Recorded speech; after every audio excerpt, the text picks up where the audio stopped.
welcome back to Drinking It In. I'm your host, Chris Casara. We're here to help you know more and drink better, and that is Monty's tail in the way yet again. We are doing, I decided I wanted to do a bit of a Beaujolais reboot. If you were with me way back when the channel started, the first video I did was an overview of Beaujolais and one of my favorite wine regions.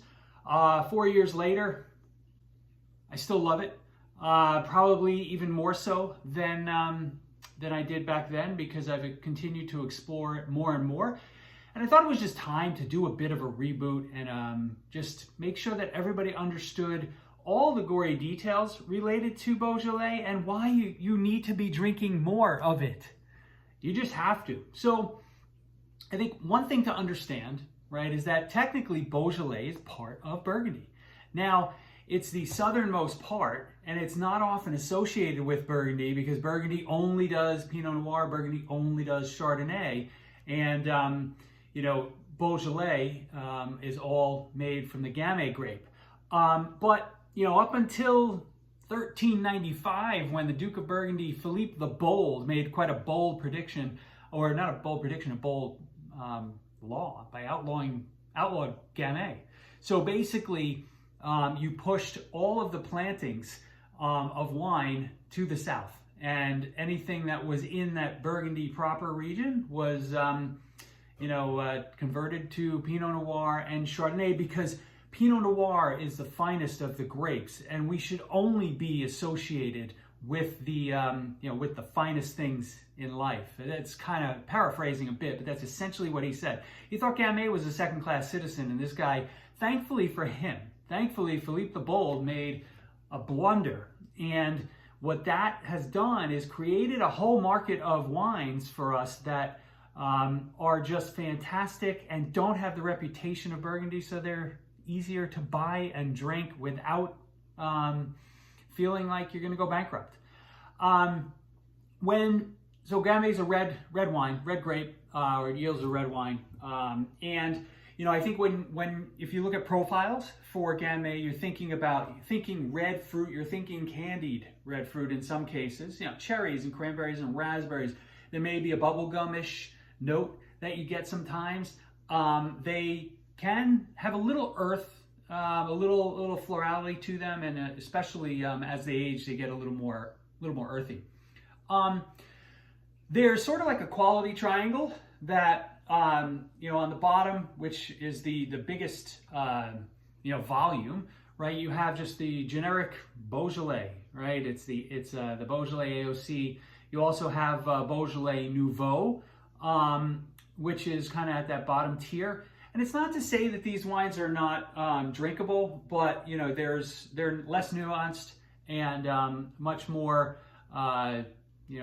everyday wines, more so than anything else in the next two upper levels in the triangle. Beaujolais Nouveau is an interesting thing, right? Because every year, it's right around Thanksgiving. I want to say it's like the third Monday in November or something like that. I'll put in the proper time that the Beaujolais Nouveau release party happens worldwide. But it's a fun thing. The wines are simple. They're not something you're going to want to grab and get serious with, but who can get behind just having a good time with wine? We need to do it more often. Second tier in the quality tier is the Beaujolais Village. I recently had, not recently, but I did a video on a Louis Jadot Beaujolais Village wine that I think you can get for $13, $14. Fantastic value, always a great, reliable wine. Put a link up here for you if you want to check that out. I pointed to the wrong spot the last time I did that, so I had to think. Apologies. But Beaujolais Village, again, better quality from a smaller region within Beaujolais, and worth seeking out. But I think when we get to the real special nature of Beaujolais, it's in the Grand Cru. And now the Grand Cru, as I I'll go over here and get my little sheet of paper.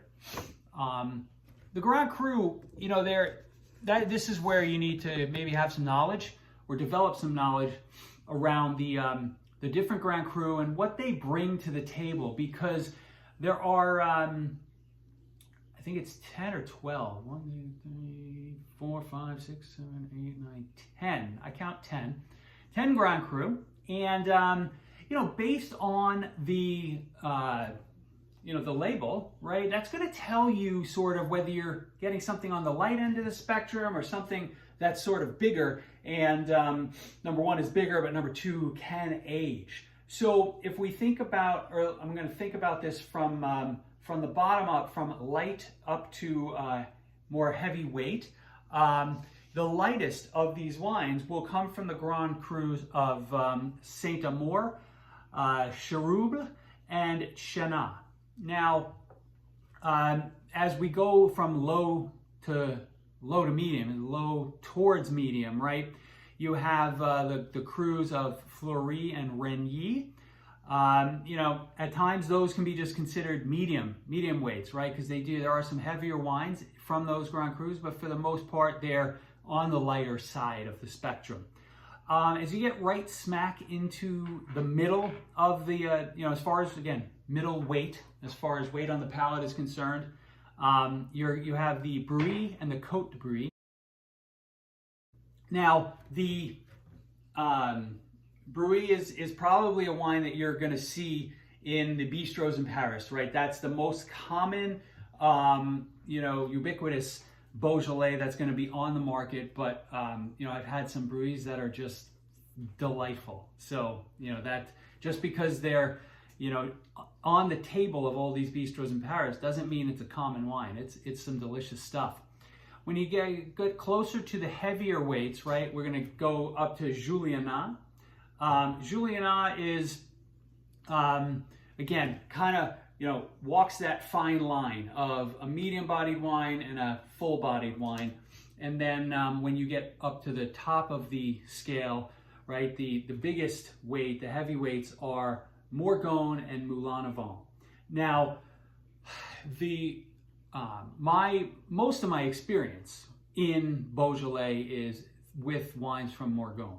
That sort of started me on the journey, and I you know, I haven't looked back. And whenever I see Morgon on the label, you know, I tend to buy just on the blind. Morgon, okay, I'll take it. Some of my favorite producers just across the board are M. Lapierre.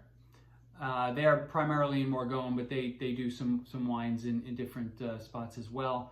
As a matter of fact, I think this wine that we showed the other day, this is M and L Lapierre. So, you know,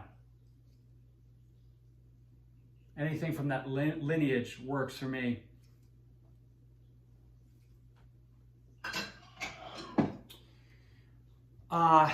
Other producers of note of my favorites, Anne-Sophie Dubois. I've had a few of her wines more recently. She's come on the scene like a house of fire. Fantastic stuff.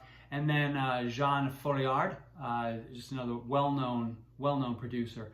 I'm going to do some follow-up videos on this topic, because I think there are certain areas that warrant you know, more, you know, that we zero in on them, whether that's more producers that I love or certain you know, certain crus that I think need more focus, right? Because they're something that can really form the base of wines in your cellar.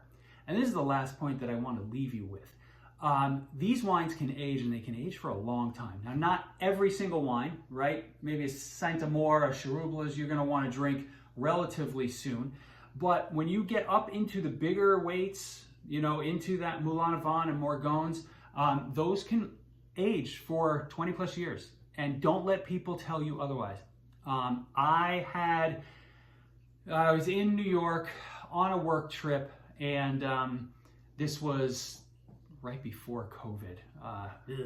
So what was that? 2019, and I had a 22-year-old Morgon from and it was at the Daniel Boulud Bistro, DB Bistro, which is his more casual concept, and it was just mind-boggling. It was fantastic.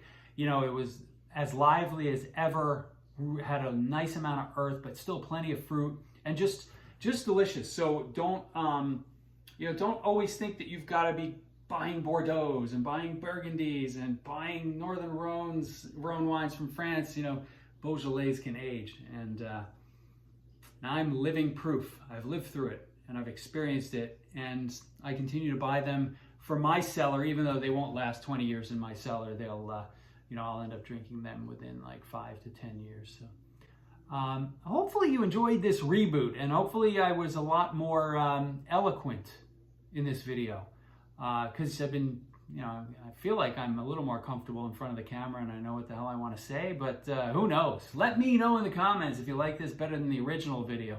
And if you saw the original video, thank you for still hanging around. That's about all I got. I will talk to you guys soon.